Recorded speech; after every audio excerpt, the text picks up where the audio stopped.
Fique conosco, dá uma olhada no vídeo até o final, você vai entender sobre o Banco Master Alexandre de Moraes e essa falcatrua que está acontecendo.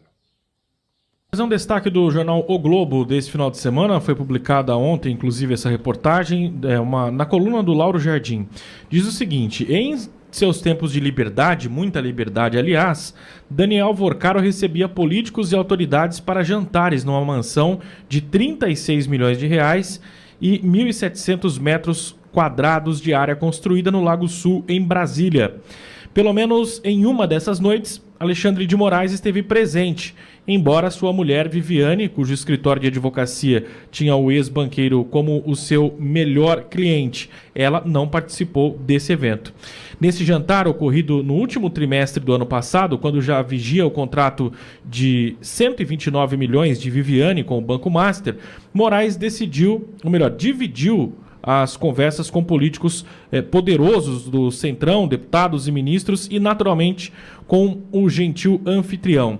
Ele era o único ministro do STF entre os cerca de 20 convidados, todos homens. Segundo o relato de um dos participantes deste e de outros jantares na Casa Brasiliense de Vorcaro, eram noites de conversas amenas.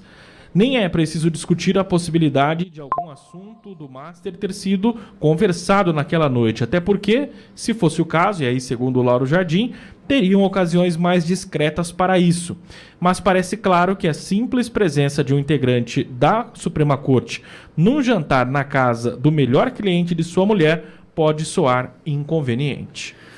Você tá louco para falar dos jantares da casa de Vorcaro, um deles com 20 homens numa casa de 36 milhões de reais, de 1.700 metros quadrados, e ali um ministro do Supremo Tribunal Federal.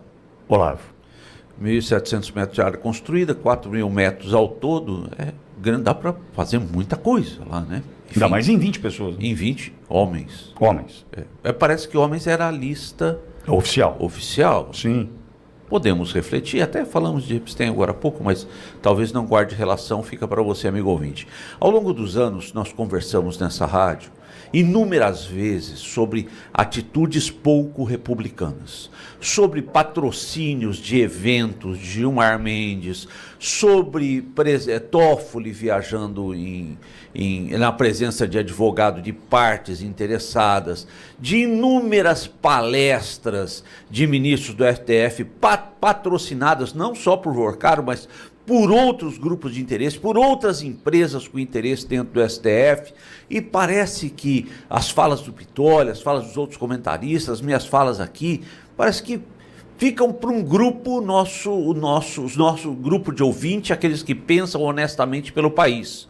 Agora, amigo ouvinte, acho que a parte importante é que as atitudes pouco republicanas estão mandando a conta.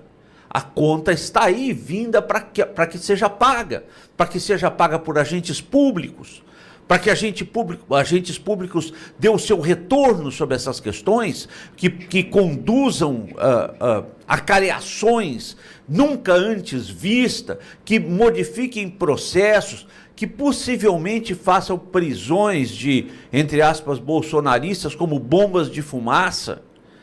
A conta está chegando. A conta da pouca atitude republicana, do nenhum pensamento baseado na moralidade, na saúde financeira, nos melhores interesses do país, a conta está chegando. E chega de maneira vergonhosa, a toga enlameada. Olavo, teve uma participação aqui há pouco da Kátia no nosso chat, dizendo assim: Pittoli, até agora não consegui entender de fato a questão do Banco Master. Maurício Marcon, nosso companheiro Maurício Marcon, fez um vídeo que ele explica melhor a relação. Veja, no vídeo não fala de festa, não fala de... Enfim, tem algumas questões ali que Marcon ele acaba não tratando, mas é muito legal a maneira como o Marcon expõe essa relação do Banco Master com os seus contratados, com o judiciário, enfim. Tá na mão, Edson? Então aperta o play. Não se fala em outra coisa neste fim de ano no Brasil. O escândalo do Banco Master envolvendo o nosso querido amigo Cabeça de Ovo. Talvez você não tenha entendido tudo que se passou por trás desse esquema bilionário. Então, vou desenhar para você para que se entenda de uma forma bem simples. Todo banco, normalmente, capta dinheiro de investidores, pagando uma taxa a esse investidor, e empresta esse dinheiro captado para alguém que está precisando de empréstimo. No caso do Banco Master, eram os aposentados do INSS. Quando tu empresta esse dinheiro para alguém, isso todos os bancos colocam como sendo uma carteira de clientes. O Banco Master dizia que essa carteira era muito recheada, muito grande, e por isso poderia pegar emprestado pagando taxas muitas vezes acima do mercado. Só que quando o Banco Central foi olhar, essa carteira ela estava basicamente vazia, não tinha nada dentro dela. O problema é que o Banco Master pegou esta carteira vazia e vendeu esta carteira para um banco chamado BRB, que é o Banco de Brasília, ou seja, um banco público, aqui representado obviamente pelo pato que é o contribuinte brasileiro. Quando o Banco Central descobriu essa fraude, o Banco Central que é representado por este leão, ele disse, não, isso aqui está errado. O problema é que o Banco Master, com o dinheiro, os 12,2 bilhões que ele conseguiu vendendo a carteira vazia para o BRB, já tinha feito muitas conexões na alta cúpula de Brasília, incluindo, como vocês sabem, a esposa do cabeça de ovo Alexandre de Moraes, que tinha um contrato, pasmem, de 129 milhões de reais com o Banco Master de Daniel Vorcaro, que foi preso e depois solto. Mas não parou por aí. Só em 2024, o Banco Master, sob desculpa de consultoria jurídica, gastou quase 600 milhões de reais, vocês imaginem de quem, para contratar nomes como Michel Temer e Ricardo Lewandowski, ex-presidente da República e ex-ministro do Supremo Tribunal Federal. Pois bem, quando o Banco Central entendeu qual era o esquema, ele disse, está na hora de fechar o Banco Master, afinal, isso é uma farsa.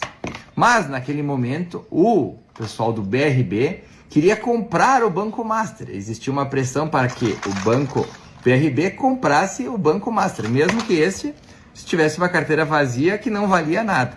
E quem ajudou a fazer essa pressão, segundo Malu Gaspar de O Globo, foi o cabeça de ovo. Pressionou o Banco Central a... Olha aqui, Banco Central, você precisa deixar que o BRB compre o Banco Master. Não, senhor, eu não vou permitir, afinal isso pode afetar todo o mercado financeiro brasileiro. Pois bem, o que aconteceu? Aconteceu que isso é um escândalo, porque, por óbvio, um ministro da Suprema Corte, através de sua esposa, não pode receber dinheiro de um banco falimentar para defender que este banco seja adquirido por um terceiro banco, já que o banco está quebrado, segundo o Banco Central. Pois bem, só que o esquema